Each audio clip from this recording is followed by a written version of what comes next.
The following is a presentation of TFNN. Good afternoon, folks, and welcome to our September 26th edition of the Celestial webcast here. Looks like a quaint group, so you can feel free to type in some questions as we go along with the webcast. The areas that I wanted to cover for you is first, the next webcast will be 2 weeks from today, so that'll be on Wednesday, October the 10th, if you want to note that on your calendar. The areas that I wanted to cover with you today, I wanted to take a look at the lunar and astro cycles that we currently have. The ones that are on the horizon. Wanted to give you an update as to the ES Mini, taking a look at the relative strength indicator. We touched on that, or we spent quite a bit of time on that during the webcast last week, and we'll also take a look at the general market today's action. I wanted to spend time with you on the commitment of traders. That's the data that's provided by the CFTC. I've been featuring some of that into the newsletter, and so I wanted to show you how to actually go ahead and get some of that data yourself. Some of you, from a charting standpoint, you may want to go ahead and utilize this. You might be able to import the information as I do into my charts. We'll take a look at a couple of our, we'll take a look at our current trades. We were stopped out of two trades earlier today, the FAS and Joy Global, and then take a look at questions and answers. Let's take a look at the last lunar cycle that came in. Was on the 19th last week. It actually came in on Tuesday evening. And remember, when you're taking a look at the charts that I send you that have this data notated on it, the times that are in the right-hand side are based on ephemeris time. And with that being the case, while we are in daylight savings time, in order to convert it to Eastern Standard Time, just go ahead and back it off by 5 hours. And when we get into the regular time zone, then you would go ahead and back it off by 4 hours. I guess that makes sense. So if we take a look at that, sorry about that. If we take a look at that, so really it came in at 9:44. Let me make sure, 9, 10, 11, 12, 1, 2, yeah. So it came in at 9:44 on Thursday evening. And the importance there is that you can go ahead and mark it exactly on your S&P futures chart. That's where I use it. That's where it's worked the best. And we'll take a look at that, in fact, in just a moment here when we take a look at this chart here. So there's the again, the conversion for you in time, September 19, 2:44, which was ephemeris time, actually came in on Thursday at 9:44 p.m. And I just simply, this red line going across here, Perigee, if you do trade intraday, if you do trade the ES Mini, what you want to be paying attention to is as prices coming up into it, or either down into it or down or up over it, that's when you want to go ahead and start taking positions going either long or short, and then look for some other patterns to go ahead and complete. So you want to be long when prices above Perigee and short when prices below Perigee. And again, this is more for intraday traders as well, and folks that would be trading any of the futures contracts, to help you with some guidance as far as where you're at. The next lunar cycle that we have coming in is going to be, take a look at Perigee and Apogee. Apogee is going to be October the 5th. And again, if you take a look at the time frame here, it's really going to be coming in on the 4th in the evening at 7:37 Eastern Standard Time, so that you can go ahead and mark that. That's going to be occurring before our next live webcast. The actual next lunar cycle that we have coming is going to be the full moon. So we're going to spend a little time here taking a look at the full moons. Then we'll take a look at the new and full moon. That's coming in on Sunday. I expect that what we will see is we'll see a low put in either on Friday or on Monday, and so we'll take a look at that.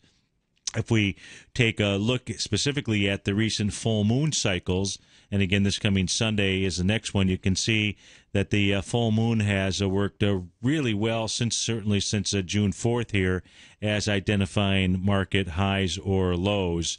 And so If we take a look at this, was taken maybe about an hour or two ago. The actual S&P, if I take a look at it on this chart, it was trading at 1436. Right now, it's trading at 1435.33. So it still works. So what we can see here is it looks like the market may move down further. Below the 0.618 level, perhaps coming into 1413. But these full moons here have really worked to the day as far as being able to mark a change. Now, one of the things that we'll do here as I flip to this next chart, as soon as it goes, is taking a look at the full moon and new moons during QE2. Not necessarily that QE3 will be the same, but we do have some basis to go back and take a look at QE2 and take a look at the new moon and full moon strategy here. And in when I take a look at it, and this is going from QE2 back in August of 2012 all the way up to the highs that were put in here in the March time frame, that the taking a look at new moons or full moons almost was irrelevant. You could have, bought any of them with the exception of one pullback that the market saw coming into the November 6th time frame. So if, the question becomes, is the lunar cycle more relevant or less relevant, after this next new moon comes into playing. But, again, here's a take a look at QE2, and we'll certainly see how this plays out. The next new moon after that is going to be October 15th, but we will have our next webcast on October the 10th. What I wanted to do here, this is the actual schedule, and I'll make sure that I include this chart in the newsletter today or tomorrow, certainly by Friday's newsletter, so you'll have a copy of this as well. And this is showing just simply all of the new and full moons and the lunar schedule and how it's been working well since the June 4th lows out there. And so, again, when you take a look at how well this has been working, it suggests that the market would trade down a little bit further coming into Friday. So maybe let me take a quick look at the question out here. Do I think we have more downside the next few days? And when you take a short here to catch some of the move, I'm looking at shorting the XLF with risk reward. So we'll take a look at that specifically for you, Dave, on the XLF. It would appear to me there's two things that are competing here, and so we'll see what today's close is. You'll see the line that's coming across right here is the actual QE date. Now, when I take a look at the longer-term picture on quantitative easing, I've gone back to the low of the week as opposed to the actual low of the day. And so we'll pull up the ES Mini and we'll see that this area right now is acting as a support area. So, the real question is that the Federal Reserve has absolutely said what it is that they intend to do. And the question has to be whether or not you think that it makes sense to step in front of that train out there. But we'll take a look at reward to risk setup for you, specifically on the XLF, since Dave, since you asked that.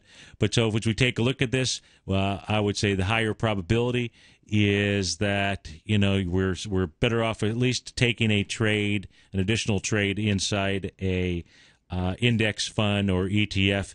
The better risk reward is probably coming into Friday or Monday and catching a reversal out there, especially being so close to this QE date out there. The question is just a matter of when does Uncle Ben actually step in and support the market.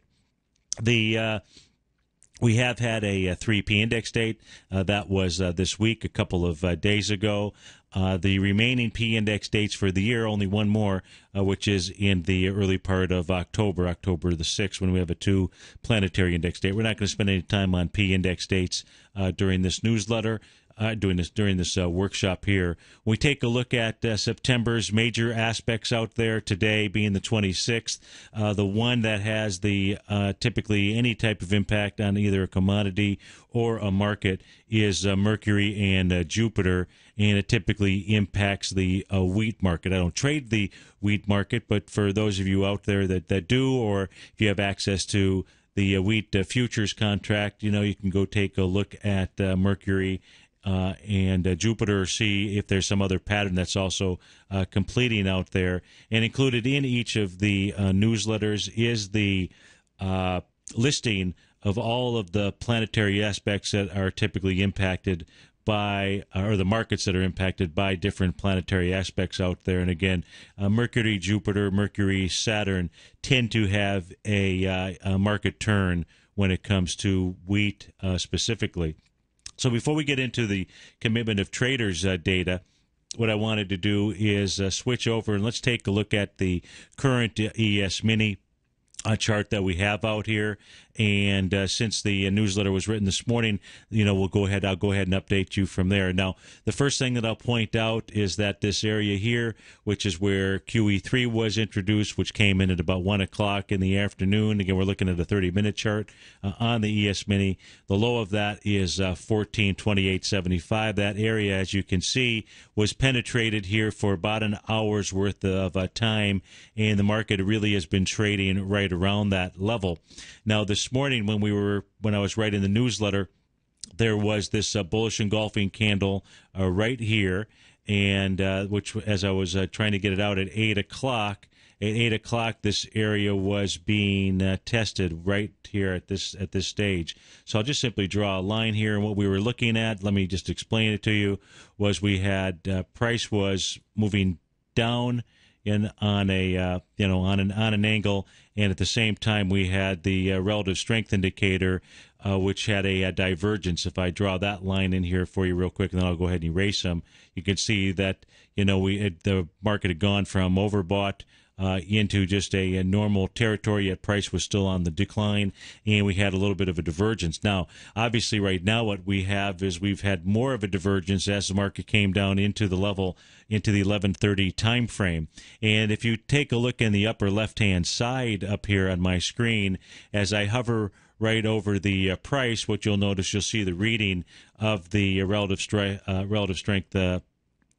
indicator is at 22.34. So as I come all the way back to where it was making a low over here, you'll see it was at 16.28. So maybe on the screen it doesn't look as as significant, but you can certainly see that the relative strength was that the market was getting stronger, at least underlying was getting stronger, yet the market was making a new low. So we had the divergence, and we also got the first signal, or the market gave the first signal that a bounce could be underway, and that was this bullish engulfing candle. And the markets will always give you what you want to wait for is you want to wait for any type of candle signal before you would go ahead and place a trade. And, and I'll go back. I pointed those out in this morning's newsletter as well, but I'll review those for you here. Now, you got this bullish engulfing candle. The problem was on that very next candle, you didn't get the follow-through confirmation. And when you did, now the reward to risk was still there to go ahead and take a trade for those who wanted to. If I would have thought that the market was going to turn, if we had gotten a close here at 12 o'clock, if we had gotten a higher close, I would have sent out an update just to let you know what my thoughts were. But it still is a decent enough reward to risk trade, but you've got to be trading the ES Mini, and you have to close out the ES Mini as soon as it were to close below the 11 o'clock low, which is at 14.24. But without having that confirmation, it's actually best to wait for a second confirmation, wait, a second set of candles out there,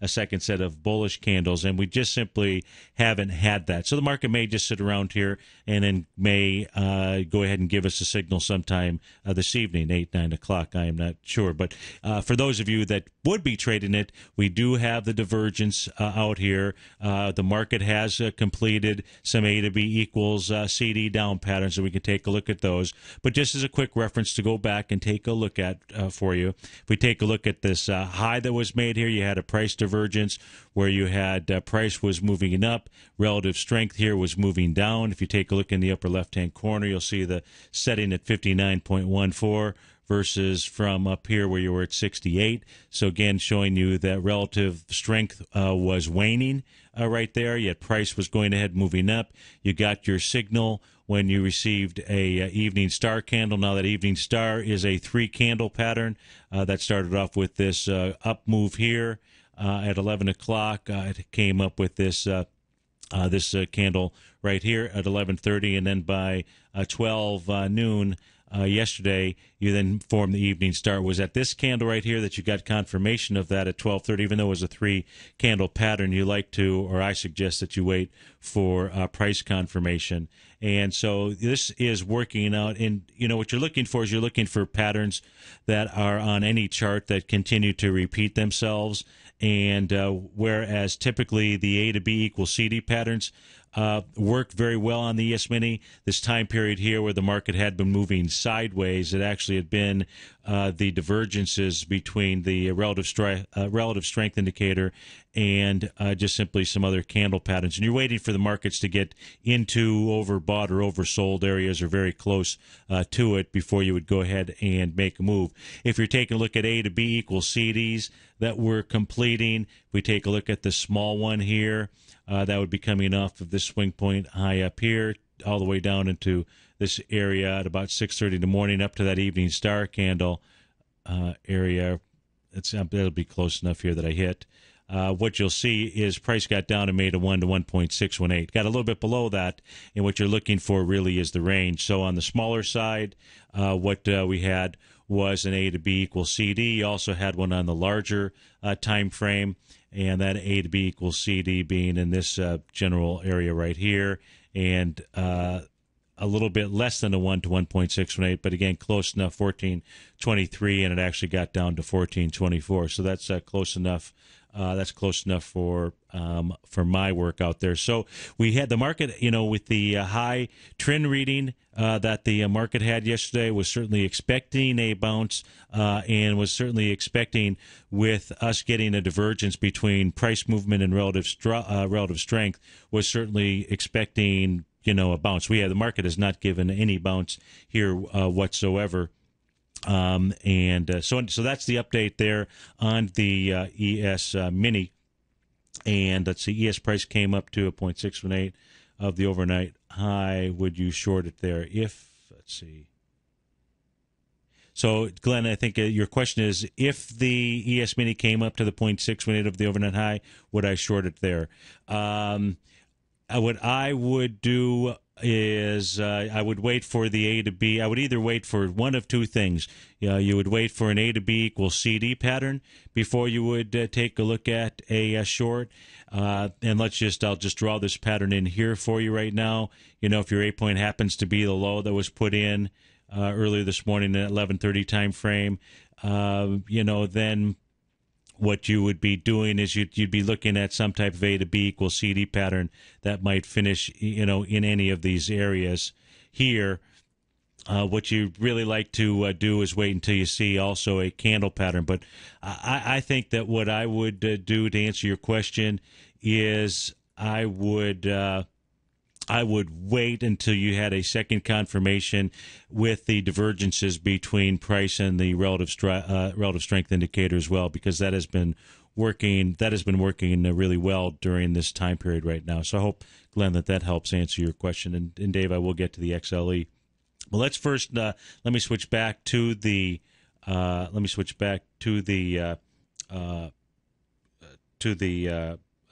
presentation here. Excuse me.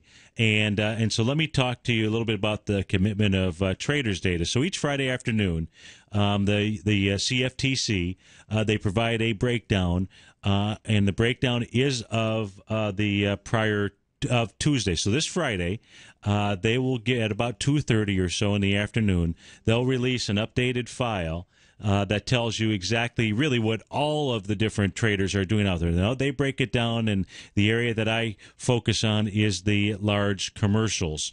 And in the large commercials, those are basically your big firms, your major banks, your market makers out there, and those are the ones that I want to see with regard to trying to follow the money. What is going on? What is it that they're saying out there? Is there a divergence between what's going on in the market and what they're saying? Now, the issue with that data is it's as of the close of business on Tuesday. So it's as of the close of business yesterday, and so you've got a 3-day lag time. But it's the best data out there in order to be able to try to keep pace of what might be going on. So for any of you that might trade gold or silver, or some type of commodity out there, or you're interested in trading some type of commodity, there's a lot of data that you can go out there and mine. And when I take a look at what's really at our fingertips, it's about being able to access information, do some of the work, and then step back and take a look at it and see if it tells you something. So here's the listing. I'll go ahead and pull up the website for you in a few minutes. But if you just simply type in CFTC and COT, if you just typed in those 7 letters, we'll put a space in between the commodity futures, but put in CFTC and then COT, what's going to pop up on your screen is the commitment of traders data. And what you'll also see is you'll see the main heading, and then I think right below it in one of the little blocks, it'll take you right to the commitment of traders data. And so these are the time frames, so you know exactly when data is going to be released. And in fact, let me go ahead and go over to the website. Then I'll go ahead. We'll take a look at my spreadsheet, give you an idea for what it is that I download and why. So let me first go ahead and pull up the commitment of traders data. So here's their main. Well, this is their site, the U.S. Commodity Futures Trading Commission, and when I just simply went to the area that brought up the COT data, and that is the information is provided to you in a spreadsheet form. So for those of you that use Excel, it becomes very easy to pull the information that you're searching for, and you can get all of the historical data. So just simply, you'll be able to read through all of this information here. I'll go to the historical data right here, and as we go to the historical data, what it will do, it'll allow you to just simply go ahead and download everything. Now, it's broken down into really 2 different chunks. It's broken down into historical data going back to 2006, and then they keep 2012's file separate. So each week or weekend, I've got to update one row for any of the futures contract information that I follow. So there's a little bit of cumbersome there, but it's easy enough because they just give you the 2012 data, and so there's different ways, depending on your spreadsheet capabilities, that you can pull the data into your system. Now, let me show you the actual spreadsheet that I keep, give you a feel for what is actually out there. And we'll pull that up. Now, I'm going to switch back here real quickly.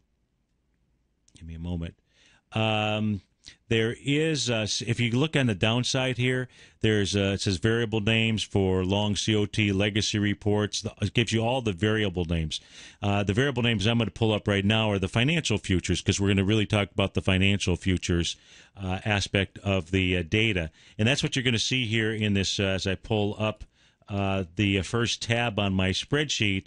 All that I've done here is I've just simply, just to make it easy to cross-reference, is I've listed all of their columns. So they give you that legend, and then it's just a matter of identifying what row the piece of information is in. So, for example, row A is going to be, or column A, I should say. I apologize. Column A is going to be the market and exchange.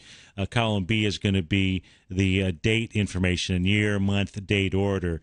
Column C is going to be the report date and month, day, year, order. For me, that's important because they already did some work for me, because when I import the data into Ensign Windows, it's easy to import the data in year, month, date, order out there. So as I come down to a tab here on my spreadsheet, this is the combined data for the financial futures information. And so you can see going across row 1 out here, again, you can see market and exchange names. All I'm doing is just simply going back to the variable. So I keep a cross-reference table. I know exactly which column something is in, and that way, when I'm trying to put together a report that's just taking a look at the euro, and I'm looking at the net percentage long of open interest, I know exactly which columns to go grab for data. If I'm taking a look at the 10-year Treasury note, because I want to take a look at whether or not the commercials are taking a larger short interest or not, I know exactly which column to go to. So in the case of the euro, what I've been studying here is what is the net long position that the large commercials are taking out there inside the euro. And when I take a look at the Treasury notes, I'm looking at what is the short position that folks are taking in the Treasuries, because with Treasuries getting towards a top, what I'm interested in understanding is what is the large money doing. Now, the large money, folks, the large banks out there, they're going to be putting their positions on early. So from a timing standpoint, what you're trying to do, this is my theory, so I'm just sharing with you my theory, and that is, and I'll show you how I came up with part of that theory. It is, what is the large money doing, and knowing that large money can't necessarily hide, and that they're going to want to build up a longer position over time. And so here's two of the areas. There's other things that I've studied, but here's two of the areas, and I'm just giving to you an idea of how to go ahead and lay out your spreadsheet information. I've got a tab here that's got really the 2006 to 2011 time frame. Here's just the 2012 updated time frame. Just some of the things that I look at. There's also metals data. So if you want to understand what's going on with regard to gold or silver or platinum, then what you'll want to do, and I'll give you this, I'm not going to do this today, but what you'd want to do as you play with this data and apply it to charts, because it's in a spreadsheet, even if you don't import this information onto a chart inside your charting system, but because it's in a spreadsheet, you can create any type of graph that you want. So the data, it's very easy to take the columns that you want and create a graph, and then maybe print that out and lay that down and take a look at something that you might trade to see if there's some type of correlation or something that you think you should be aware of. Now, a lot of the gold miners out there will sell their metal forward. So if you were going to be paying attention to the metals area in gold and silver, what you'd want to be paying attention to are the large commercials short interest. You want to see if they're getting more short or less short, just to get an idea for what their thinking is with regard to metals. I can tell you right now, I don't have the data here, but the large commercials are actually getting they're increasing their net short positions in both gold and silver. It's an indication to me that, we'll see gold and silver pull back, and then I'm trying to position us to take advantage of what that pullback might be, in the upcoming future. But let me go back to the CFTC and the commercial commitment of traders data. So you can see this is actually sorted here. Now I just simply have sorted it just simply by the heading and by date. And so you've got 10-year Treasury notes. I'm just going to flip through this. You've got 30-day Feds funds. You've got 3-month. You've got euro dollars. You've got U.S. 5-year Treasury notes. We'll spend a little bit of time. You've got the Australian dollar out here. So you've got really everything that you need from a financial instrument standpoint. And again, my focus is taking a look at when I'm taking a look at the euro, at the percentage of net long positions out there in just the commercial traders. So I'm going to go ahead and pull that up on actually, let me go back to the presentation here. So above the report that you're looking at on this on this page here is the weekly chart of the euro US dollar. So the very first time when I pulled this out, and what this chart says, this chart is updated through last Tuesday. What this shows you is that the commercials are getting net long again. So from the period of March, okay, which was at the low, the commercials started getting net long all the way up into the May time frame. So the euro.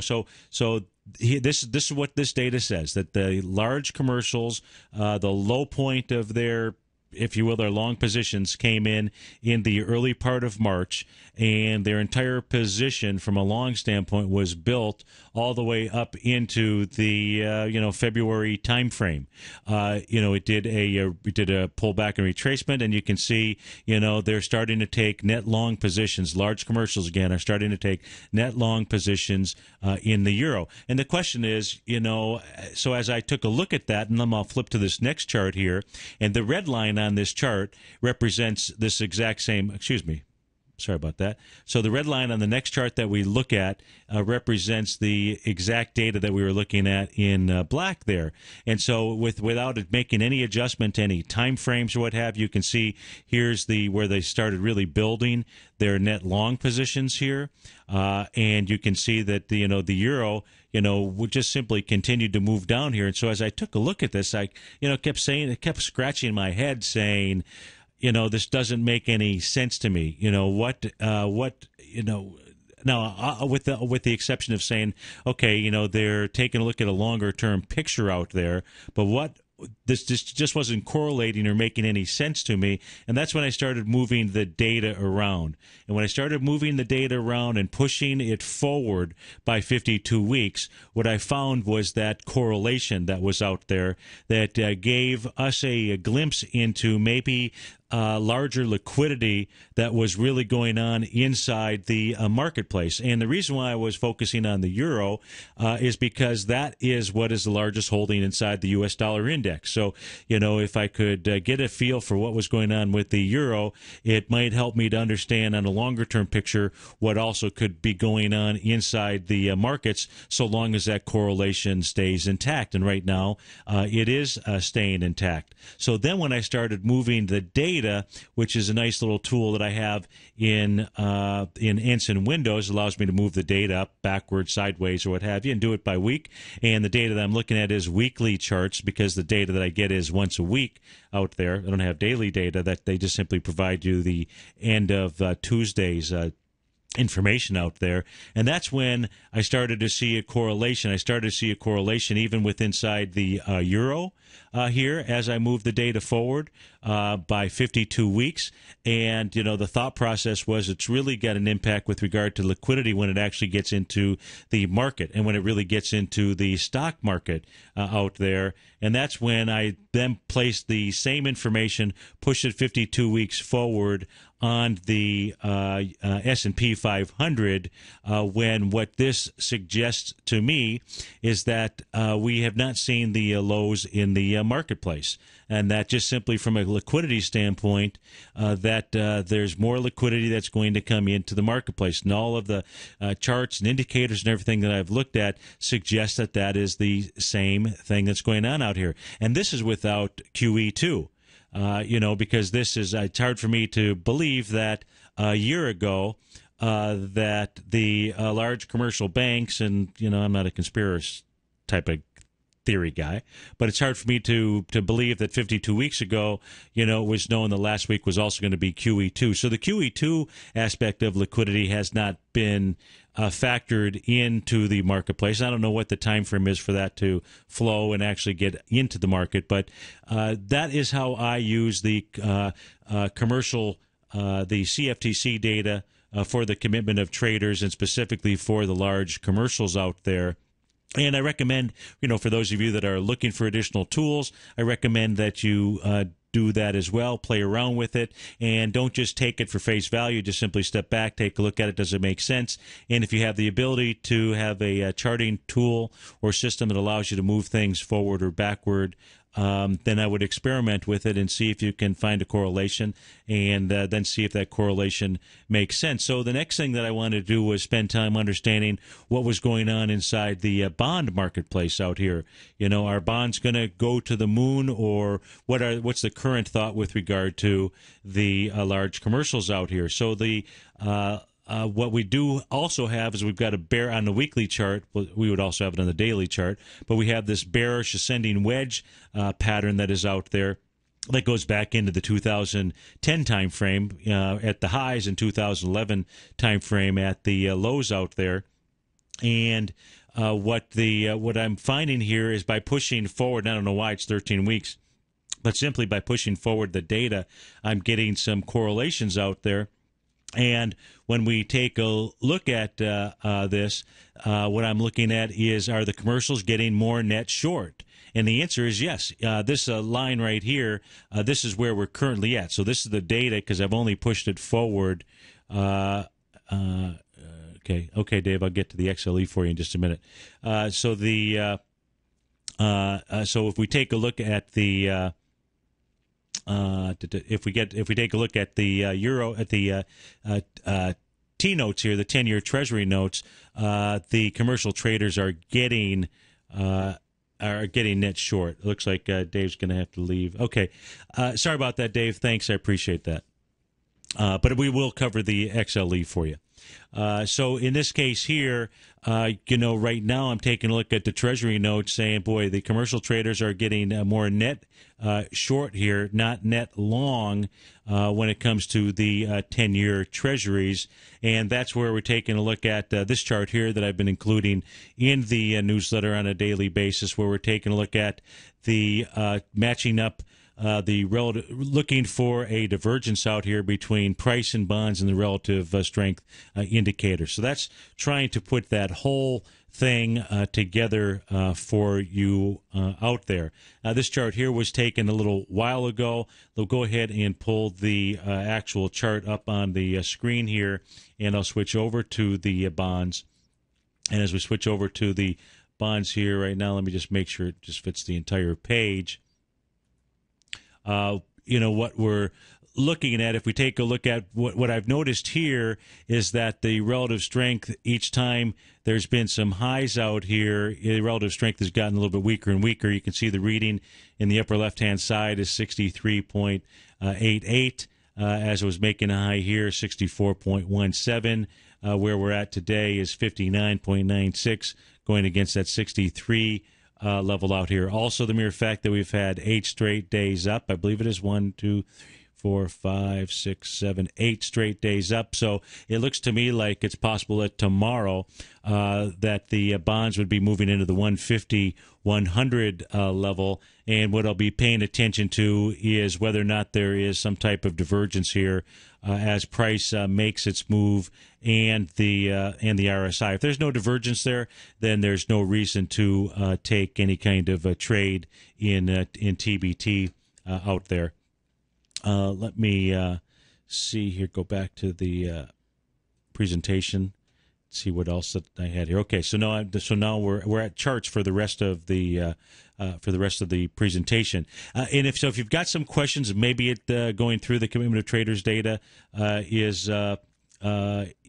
If you think about it or you go to replay it, feel free as always to send me an email with some questions, and I'll be happy to help you through that. Or if you have problems and you're downloading the spreadsheet, then just let me know, and I'll be happy to help you out there.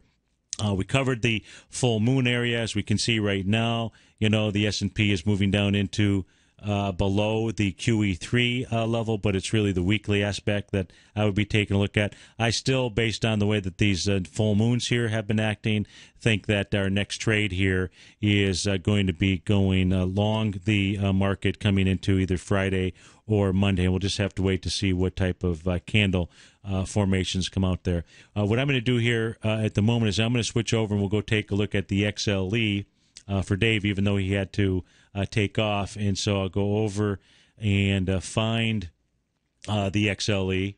And as we pull that up, if you do have some questions as well, feel free to go ahead and type those into the den area that we're using. I'll be happy to get to those as well. So Dave's question was whether or not there may be more downside to the XLE.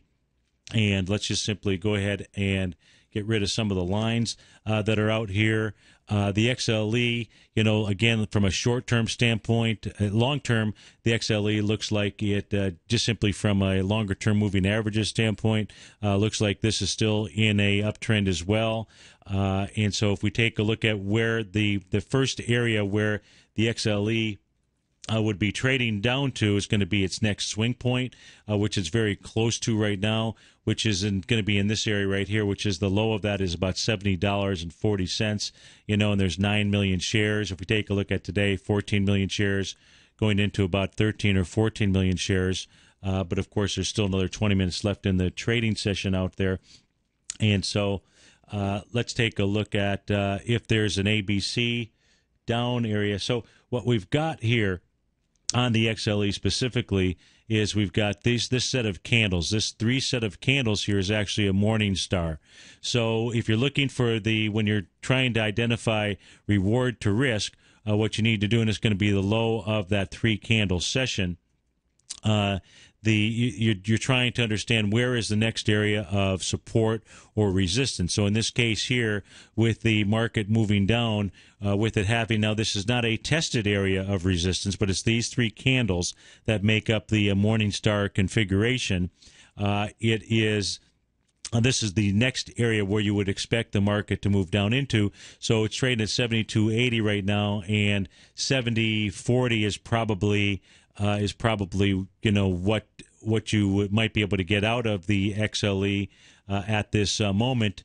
And so if I'm going to go ahead and see if just take me a moment here, I think, to pull up this information. I need to log in to be able to get the position. Oh, here we go. I got the calculator right here. Okay. So we'll just go ahead and take a look at this trade here. We'll do it for Dave, and that way for any of you as well, just what we would be looking at doing. So I'm going to come back over to the XLE, and, visually right now we can see that, to me, it doesn't look like it is a good reward to risk trade. It's trading at 72.79, so even if you were to enter it right now, and what you'd be looking at is you'd be looking to get somewhere maybe around $70.40, because that is the next logical area. It's next candle pattern of support out there. And if we go back and take a look at the reward to risk on the position size calculator, and we go ahead and we type in the XLE, what you'd end up having to do is you'd have to certainly use a very tight stop. This is a subsector. You'd be looking at going short. I just will simply put in from a position size standpoint, in increments of $10,000. The average true range is $1.05. So if your entry point was 72.79 and you were going to go ahead and cover, or you thought that your outcome was to get $70.40, what we'll see here, obviously you wouldn't be risking 1%. You'd be risking something less than 1%. So maybe it's going to be about 0.75, 0.75% out there to get it close to 30. But you can see you've got very small reward to risk. That would be if you used a wide enough stop. You'd have less than 3-to-1 on this. And with it being $1.05, the only way to possibly trade that would be to go and take a look at an intraday chart and risk less than 0.75%. So let's go take a look at a intraday chart out here and see if we see anything. We'll go ahead and we'll put this on a 30-minute chart first for us. And so on a 30-minute chart, what you can also see is the XLE is up against a pretty good area here of support where you've got this high volume bar. And also let's take a look and see on a 30-minute chart, has this completed any patterns here? Has this completed an A to B equals CD down? And you can see it's very close to completing that. Now, on the 30-minute chart out here, there's no bullish candle configuration out here that suggests that it's going to bounce and move higher before it gets down into these levels here. But an area where you could consider placing a stop would probably be this 4 o'clock session right here, which would be up in about the $74 level, which is probably outside. So 72.70 plus $1.05. You could. So Dave, or anybody who was interested in playing that, you're within at least one average true range from a stop standpoint, and so from that standpoint, to the extent that you would like to go ahead and trade it, that would be the trade set up there. Let's go take a look at. So we covered bonds, covered the. Let's see what else did I have up here for us to look at.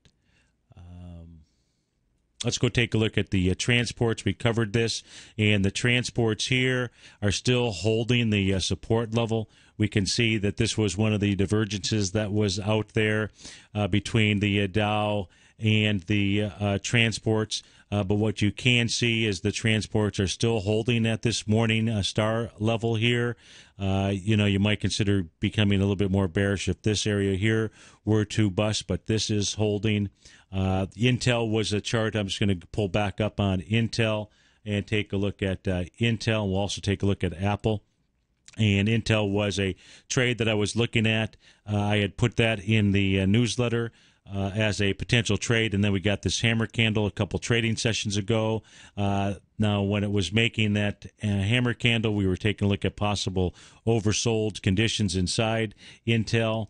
And then yesterday it went and it tested the hammer candle, did it on 43 million shares. And what's really important is anything that you are trading, folks, and it's coming back against the November 25th area, that what you want to do is you want to make sure that you are recalculating the volume there to get an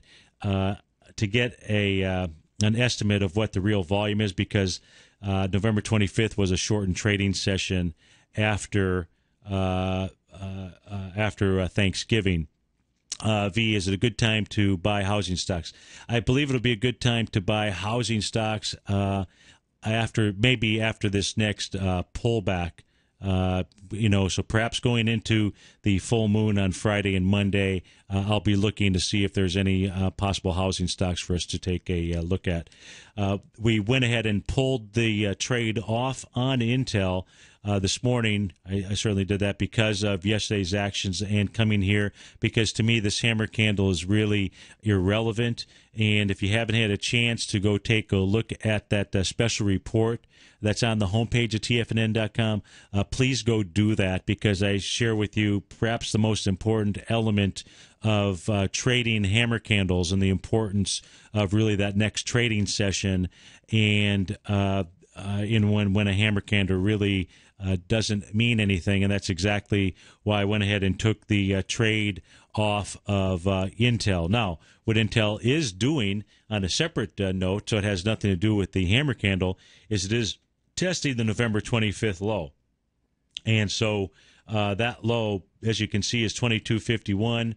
Again, that shows 28 million shares, but it's really 53 million shares, and that's why this black line goes across here. So it's testing that area today. It's doing it on lighter volume, 43 million shares with 12 minutes left to go. And so you've got a failure on Intel down here at a swing point, a very important swing point at November 25th, as it has completed A to B equals CD patterns. Now what's needed in Intel is a bullish candle, and today's candle does not qualify as a bullish candle out there. So I'll wait for Stuart to go ahead and type in his question.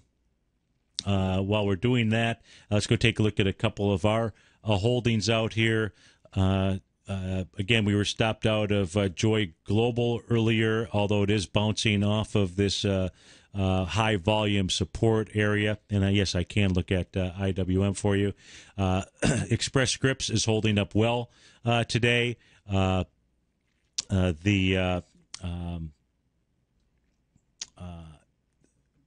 Rockwell Collins, COL, is also holding up well today, just as the Watson Pharmaceutical is also holding well. Joy Global probably just should have had a little bit more of a stop in there, but I didn't expect it to pull back. And when it pulled back with volume yesterday, that was enough for me. So let's go take a look at IWM out here. We'll pull up the ETF and we'll see what this is doing, and then we'll go take a look at the actual the Russell 2000 futures contract. So today here on the small caps on the IWM, you've got light volume. Of course, with it being the Jewish holiday today, you could expect light volume in the market. Probably should take that into account. Still, nonetheless, in the small caps, it is trading below that QE1 date out there. And, I see it was Angie that asked me to look at IWM, okay, and Stewart's asking about the GE correlation, okay. So we'll go ahead and pull that up. So we take a look at IWM. Let's just simply take a look at what it is doing out here. So today, again, volume is light, 35 million shares coming into 46 million shares out here, but it's inside this area. If we just simply take a look at some simple retracements out here for us, it looks to me like what we would, it's not in over sold territories you can take a look at on the relative strength indicator out here. So I would say the IWM, it's made it back to a 0.382 level. That's a normal spot for it to move down to. And the IWM, if the market really does give way and pulls back, $80.34, what I would do is I would just try to pay attention to the when this gets into oversold area here, which would be below the 30 level on the relative strength area. Still in an absolute uptrend, so still an absolute uptrend out here, and that would be on IWM. How can I do the GE correlation Dow on engine software the way you had shown it during the week? Stuart, if you send me a email, I'll send you the chart, but I will also just go ahead and pull it up here on the screen for you as soon as I find the button GE. Here we go.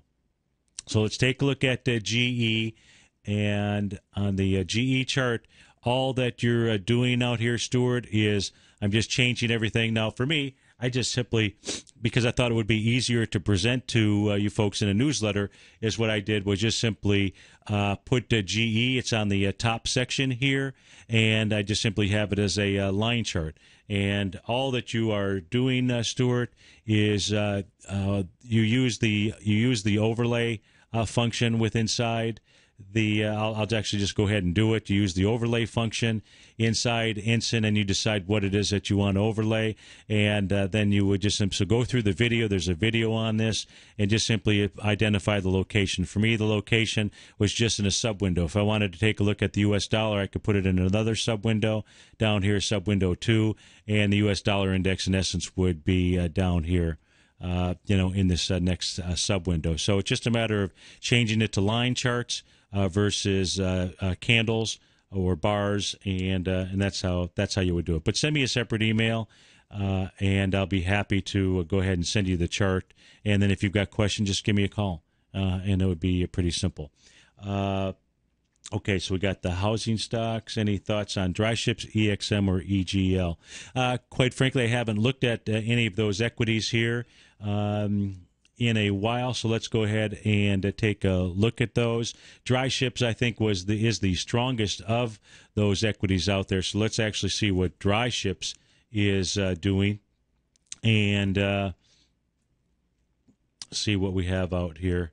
What dry ships does have, it has that high volume high out there, so that is pretty nice. What I would say on dry ships is, from a pattern standpoint out here, just quickly looking at it, is I'd wait to see some other sign of strength off of the bottom here. So if you're interested in taking a trade on dry ships, I don't see any A to B equals CD down patterns here. It is starting to make some higher lows and higher highs out there. But what I would do on these equities, with as much trouble as they have over in China, as we take a look at some of those charts out there, the Shanghai and so forth, I think it's going to be a while before any of these equities here really take off. Looks like it's just really trading in a in an uptrending channel. So that being said, today it's really kind of it's making a low inside that channel. If we just take a look, see if this thing is overbought or oversold here real quickly, let's do that. And as we take a look at it, there's not like I see any kind of specific divergence here inside it. If I take a look at EXM here real quickly, again, I think it is dry. Oh, so you do have a sign of strength here in EXM, so that's interesting. Okay, so on EXM, 40-cent stock. So here I would throw this out to you if you're interested in placing a trade here. You would wait for it to pull back into the September 19th area, maybe at about the 46-cent area.